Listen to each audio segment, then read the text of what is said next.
Assalamu alaikum, men atым Улан, терапевт врачмын. Ош шаарында Аксон клиникасында иштейм.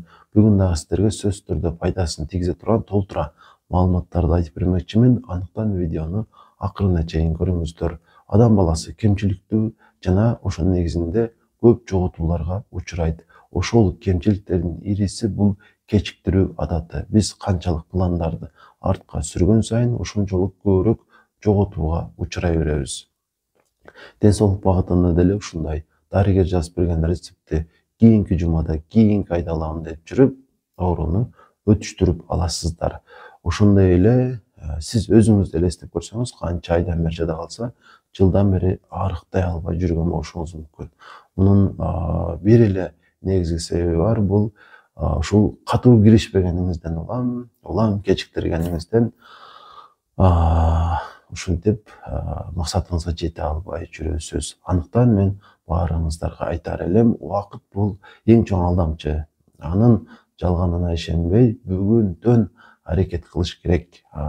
Арыктайм дейсизби, ден соолукту жакшыртам дейсизби, же кандайдыр бир оору менен күрөшөм дейсизби, бүгүндөн киришиш керек. Мен сизге өтө чоң иштерди кылууну мен сунуштабайм. Майда барат аракеттер деле чоң натыйжаларды берип коет. Туруктуу болсо, мисалы, арыктоо үчүн жок дегенде күн сайын 12 саат ашказанды бош коюп, 12 сааттын ичинде тамактанып жуусоңуз деле, убакыттын өтүшү менен жок дегенде азыркы салмагыңызды жоготпойсуз дагы, жада калса дагы салмагыңызды кетиришиңиз мүмкүн. Андыктан майда барат аракеттерден ушул алдыга карай жыла бериңиз. Болбосо убакыт өткөн сайын сиздин ден соолугуңуз азыркыдан жакшыраак болуп калбайт. Бардыгы өзүңүздүн колуңузда. Дарыгер албетте жардам берет, бирок өтө бир чоң натыйжага сизди жетиштирип кое албайт. Ар бири өзүңүздүн аракетиңизден келип чыгат. Анан дагы ушул орунда кошумча бир фактыны келтирип кетейин.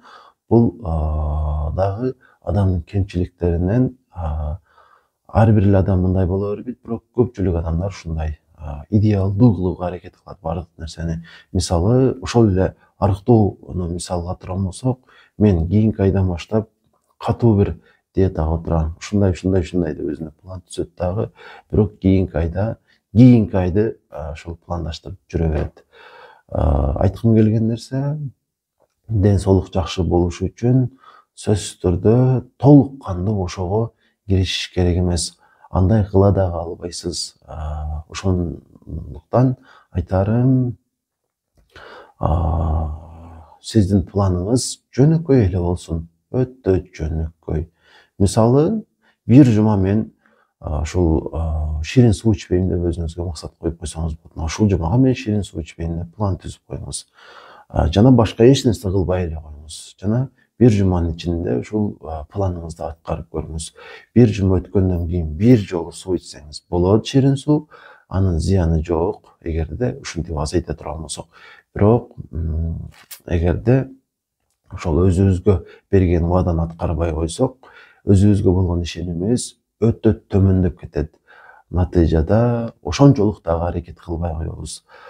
Андыктан дагы бир ирет айтам, идеалдуу план түзбөй эле коюңуз. Эч ким идеалдуу план түзүп, аны толук кандуу аткара албайт. Майда барат пландар түзө бериңиз. Жана ошонун негизинде ден соолугуңузду жакшыртыңыз. Башталат баары майдадан, байкабайт аны майда адам деген бир сөз бар. Ошол себептүү жалпыңыздарга айтам дагы бир ирет, эч убакта идеалдуу учурду дагы күтпөңүздөр, идеалдуу шартты дагы күтпөңүздөр. Эч убакта андай мезгил келбейт. Азыртан бир аздан көп эмес аракет кыла бериңиздер. Ошонун негизинде ден соолугуңуздарды жакшыртасыздар. Бул сиздердин кемчиликтериңиздер болду. Эки кемчилик, биринчиси бул кечиктирүү адаты, экинчиси болсо идеалдуу шартты түзүү адаты. Калуу. Ушул эки нерсени сиз жыйыштырып эле коюңуз дагы, азырактан аракет кыла бериңиз. Натыйжада баары сонун болот. Анын үстүнө биз канчалык көп ушул кийинкиге сүргөн сайын ошончолук ал планыбыздын аткарылуу мүмкүнчүлүгү азая берет. Анын үстүнө жаңы бир алдыда башка көйгөйлөр пайда болот. Аларды чечебиз деп жүрүп, мурункуларды таштап салабыз. Ошол себептүү идеалдуу учурду күтпөңүздөр, азыртадан аракет кыла бериңиздер. Ошондо баары сонун болот. Анан сиздердин дагы бир кемчилигиңиздер бул дары дармек. Ар бир эле видеодо эми ушул дарылар жөнүндө сиздерге сөйлөп берет окшойм. 3төн ашык эле дары жазылып калса, паника башталат. Эмне үчүн мынча көп дары? Жана бул дарылар менин ашказанымы, бооруму, бөйрөгүмү, жүрөгүмү, деги эле организмди талкалап салбайбы деген бир чоң күмөн. Ушул орунда бир фактыны келтирип коеюн. Күнүнө 50дөн кем эмес дары ичкен адамдар дагы бар. Жана жылдар бою ошолор деле жашап жүрүшөт. Эгерде көбүрөөк дары адамды жок кылчу болсо, ошолор биринчи кезекте жок болуп кетмек. Андыктан сизге жазылган 5-6, балким 10го жакын дарыны эч ойлонбой эле иче берсеңиз болот. Эгерде ошол дарыларды ичкенде сиздерде кандайдыр бир жаман белгилер болсо, мисалы ашказан ооруса, же болбосо күнүңүз айланса, кускуңуз келип, же дарманыңыз ооруса, сөзсүз түрдө ушул дарыны жазып берген врачыңыз менен кеңешип койсоңуз болот. Жана буга чейин айтып жүргөн сөзүмө дагы бир ирет айтам. Сизге жазылган дарыны ичкенге караганда, аны ичпей койгондогу зыян сизди көбүрөөк жабыркатат. Андыктан ооруну кечиктирбеңиздер. Оорунун стадиялары бар. Ушул азыркы 2-нчи стадияда айтылган дарыларды ичип жүрбөсөңүздөр, 3-нчи стадияга өткөндө дарылар дагы көбөйөт. Натыйжада ден соолугуңуздар дагы начарлайт. Андыктан ишениңиздер дарыгерлерге жана айткандарын аткарып жүрүңүздөр. Кийинки ошол сиздерге айткым келген факты бул диагноз жөнүндө. Азыркы учурда ар бир адамдын жок дегенде 1-2 диагнозу бар. Жана ошодон стресс болуп жашайт. Мисалы, зоо бар. Сиздин зооңуз бар мисалы. Сиздин простатитиңиз бар. Сиздин артрозуңуз бар. Демек, бул сизге берилген өкүм. Жана ушудан бир дайыма кыжалатчылыкта жашайсыз. Сизге ушул диагноздор жөнүндө бир аз маалымат берейин. Албетте, диагноз коюлду, демек чын эле сизде ошол оору бар. Бирок оорунун ар кайсы учурлары бар. Мисалы, оору козгогон учур келсе, баары бир дарыланууга сизде муктаждык болот. Бирок оору дайыма эле козгой бербейт. Мисалы, өтө бир олуттуу оору дагы ашып кетсе, 3 айда бир жолу козгошу мүмкүн. Башка оорулар болсо, жылда бир жолу таптакыр козгой эле жүрө берген оорулар дагы бар. Бир жолу ооругансыз, сизге диагноз коюлган, жана ошодон бери ооруй элексиз. Бирок сиз ошол оору сизде бар экендигин эстеп, менде бронхит бар деп мисалы чочуп, тынчсызданып жүрөсүз.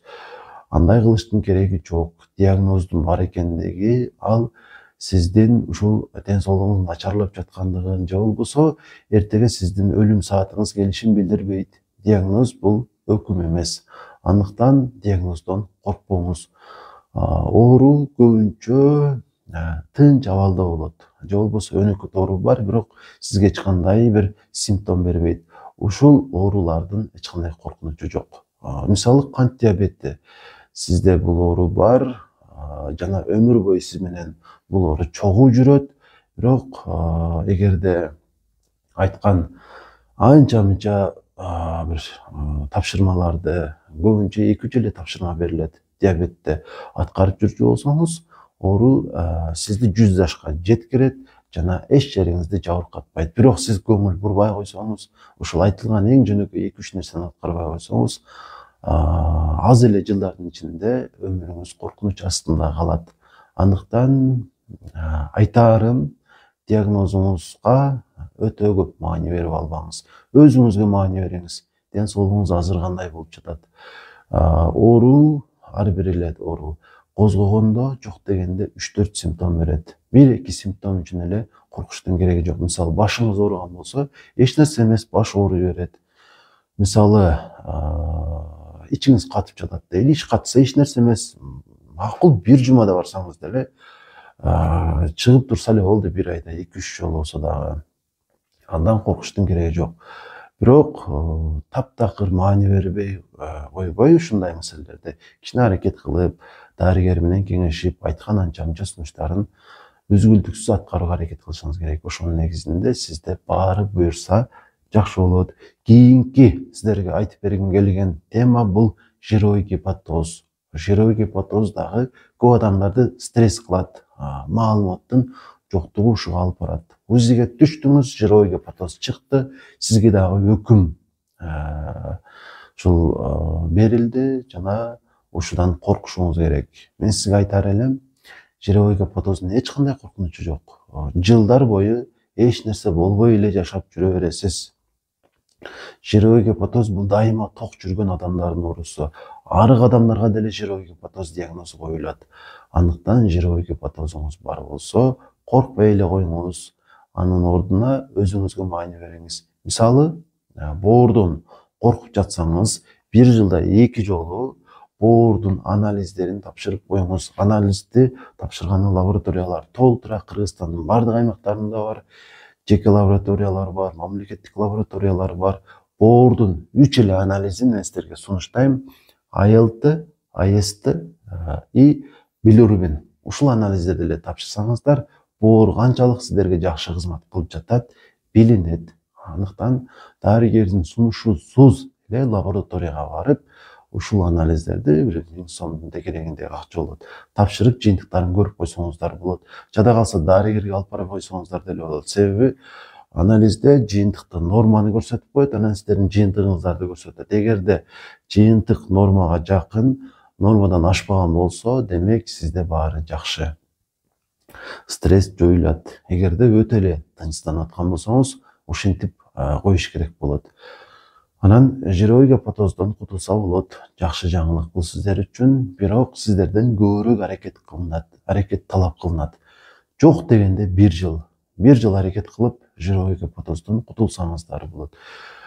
Жана бул максатта сиздерге сунушталган ошол эле расторопша, ошол эле мисалы урсасан деп коелу, мисалы жана дагы жанагы дарылар бар го, эссенциал. Булар албетте жардам берет, бирок өтө аз. Мисалы 100% натыйжа үчүн 10% жардам бериши мүмкүн. Бардык эле чөп дарылар, таблетка дарылар деле. Калган 90% жыйынтыкты өзүңүз жаратасыз. Ошону эске алып коюңуз. 90% жыйынтыкка өзүңүздүн аракетиңиз менен жетишесиз. Туура тамактанып. Туура эмес тамактануу деген балким бул туура эмес термин. Ошондой болсо дагы ар бир адам өзүнүн кемчилигин билет. Ашыкча тоюнуу, ашыкча жолу тоюнуу жана дайыма бир түрдүү тамактарды жеш сыяктуу кемчиликтерди ар бирибиз эле жасап жүрөбүз.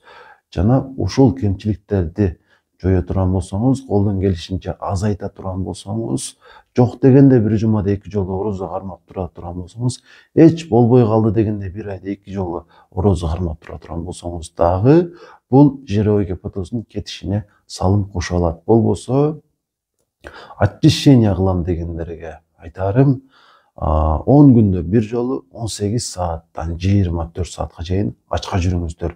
Жана ачкачылык бүткөндөн кийин дароо көп тоюнуп албастан азыраак тамак жеңиздер. Адатта канча тамак жеш керек болсо, узак ачкалыктан кийин ошончо эле тамак жеңиздер. Натыйжада сиздерде баары сонун болот. Бир гана жировой гепатоздон айыгып калбайсыздар. Өт жакшы болот, уйку эз жакшы болот, ашказан жакшы болот. Деги эле организм серигип калат. Андыктан майда барат аракеттерди кылыңыздар. Ден соолук өзүңүздөрдөн көз каранды. Дарыгерден балким 20% көз каранды болсо керек. Эми айыгуунун мөөнөтү тууралуу сүйлөп берейин. Ар бир эле оорунун айыгуу мөөнөтү бар. Кээ бир оорулар өмүр бою сиздер менен чогуу жашайт, ал өзүнчө тема.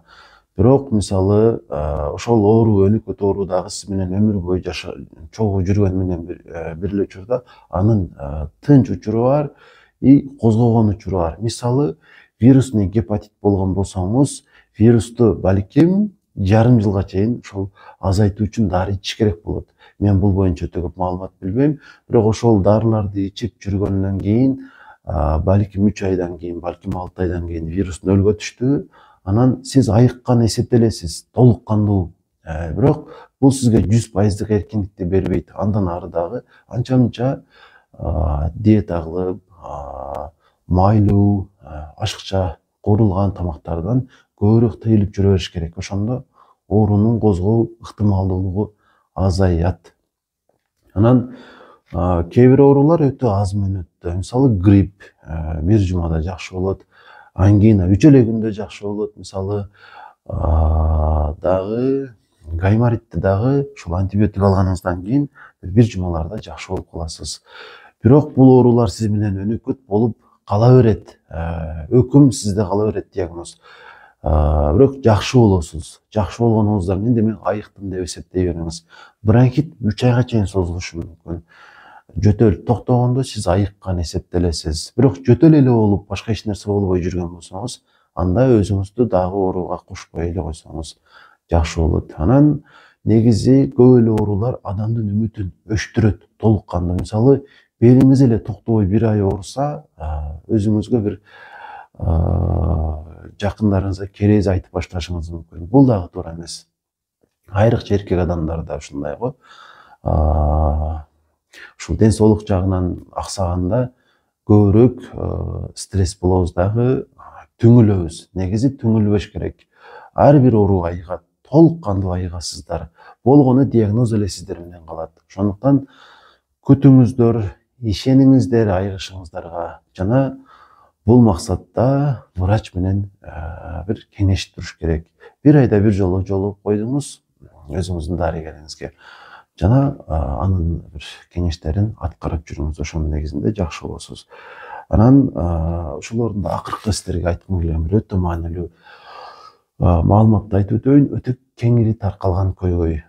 Мисалы, сизде кандайдыр бир оору бар болсо, жана сиз ошодон толук арылгыңыз келсе, бул дагы кемчилик. Эгерде ал олуттуураак диагноз болсо, андан толук арылам деп үмүт кылбаш керек. Сиз менен жашай берет. Бирок убакыттын өтүшү менен бир кыйла жакшы болосуз. Мурунку абалыңызга жакын келсеңиз болот. Ал үчүн сизден сөзсүз түрдө аракет талап кылынат. Аракет бул дарыгер жазып берип койгон дарыларды ичүү эле эмес, диета эле эмес. Бул жерде убагында уктоо, керегинче суу ичүү, ар түрдүү тамак аштар, стресстен өзүбүздү тосуу. Мисалы, стресс болуу ар бир адамга бул туура келе турган нерсе. Жада калса, кичинекей бир 2-3 жашар балдар деле стресс болушат, ыйлашат. Биз ушул нерседен өзүбүздү тартышыбыз керек. Мисалы, 3 күн мурунку көйгөйлөрүңүздү сиз эстей албайсыз. 1 жума мурдагыны таптакыр эле эстей албайсыз. Ал көйгөй жоюлду, жоюлбадыбы, баары бир эстей албайсыз. Ошол себептүү көйгөйлөрдөн бир коркпош керек, тынчсызданбаш керек. Кудайдын бергени деп сизден ошол азыркы учурда эмне кыла алсаңыз, ошонун баарын аткара бериш керек. Мен айтарым ушул. Анан сиз ушул өзүңүздүн ооруңуз боюнча дарыгерден кеңеш алгандан кийин албетте өтө жакшы болуп кетпейсиз жана ушул сизге жардам бере ала турган адамдарды издеп баштайсыз. Бул табып болот, биринчи эле учурда табып.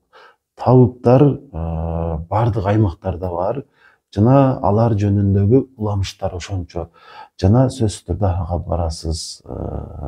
Натыйжада эч нерсе деле өзгөрбөйт. Айткым келгени, шыпааны адамдан эмес, Кудайдан сурай бериш керек дагы, врачтын айтканын аткара бериш керек. Анан элдик медицина бул жерде тоскоолдук кылбайт, бирок элдик медицина боюнча деле дээрлик ар бир врач толук кандуу маалыматка ээ, болбосо чөп дарылар менен иштеген өзгөчө аты чыккан адамдар бар. Жана алар чындыгында көп адамдардын айыгышына себепчи болуп жүрүшөт. Ошондой адамдарга жолуксаңыз, алардын айткандарын кошумча аткарсаңыз, тоскоолдук кылбайт негизги дарыланууга. Бирок негизги дарылануу эч убакта үзгүлтүк болбошу керек. Балким сизге 1 дана дарыл жазылган болсо, ошону дагы убагында ичип туруңуз. Ичип бүткөн болсоңуз, же жаңы сатып алыңыз, же дарыгерге барып кайра сураңыз. Мен ичип бүттүм, кайра улантайынбы же токтотоюнбу деп кеңешип туруңуз. Анан чындыгында ар бир эле ооруга жардам бере ала турган өзгөчө бир башка факторлор деле бар. Бирок аны сиз өтө катуу издешиңиздин кереги жок да. Байкап жүрө бериш керек, адаттагы аткарып аткан нерселерди дагы аткара бериш керек. Анан ошол негизинен сиздерге жалпылап айткым келген маалыматтарды жеткирдим деп ойлойм. Андыктан уккан нерселериңиздерге ушул амал кылыңыздар дейли, аракет кылыңыздар. Буюрса баары жакшы болот. Комментарийге өзүңүздөрдүн ушул ойлоруңуздарды жазсаңыздар болот. Сөзсүз мен окуйм. Албетте жооп бере албайм, бирок тыянак чыгарам. Айрыкча ушул элдик медицина боюнча мен көбүрөөк маалымат уккум келет сиздерден дагы. Мисалы ким кайсы оорудан кантип толук айыгып кеткен. Бирок мен айтайын, ушул орунда баттарды жазбай эле коюңуздар. Мисалы мен ушул компаниянын дарысын алып, Сибирскийдикин алып, мисалы мына Ипар дагы ушу компаниялардыкын алып, Эрсактыкын алып жакшы болуп кеттим дебеңиздер. Андай маалыматтардын кереги жок. Жада калса, аларды заблокировать этип салабыз. Анын ордуна, мисалы, Кийготду ичип мен ушундай болдум деп айтсаңыз болот. Ушул сыяктуу маалыматтарды чындап сизге ошол таасир берген болсо. Мен ушундай комментарийлерди ар бириңиздерден күтөм. Дарегиме айттым, Аксон клиникасында иштейм. Мага дагы кеңеш алганы келсеңиздер болот, терапиялык багыттагы баардык оорулар боюнча. Анан онлайн консультация алуу мүмкүнчүлүгү бар. Кыргызстандын баардык аймагынан, дүйнө жүзүнүн баардык аймагынан дагы ушул WhatsApp аркылуу байланышып кеңеш алсаңыздар болот. Албетте төлөм жүргүзөсүздөр жана ошодон кийин консультация кылабыз. Телефон номерим билбегендер үчүн 0504 44 55 28 0504 44 55 28. Акырында ушул менен буга чейин кеңеш алып кеткен ар бир адамга айтып коеюн. Буга чейин мага бир жолу келдиңизби, эки жолу келдиңизби, же телефон аркылуу кеңеш алдыңызбы? Канчалык деңгээлде жакшы жыйынтык болду? Же тескерисинче жакшы боло элексиз? Сөзсүз түрдө кайрылып айтып коюңуз. Балким сизге кошумча кеңеш береттермин. Кечигип жооп берем. Көбүнчө эле жада калса бир жума 10 күнгө чейин кечиккен учурларым болот. Бирок ар бириңиздер жооп аласыздар.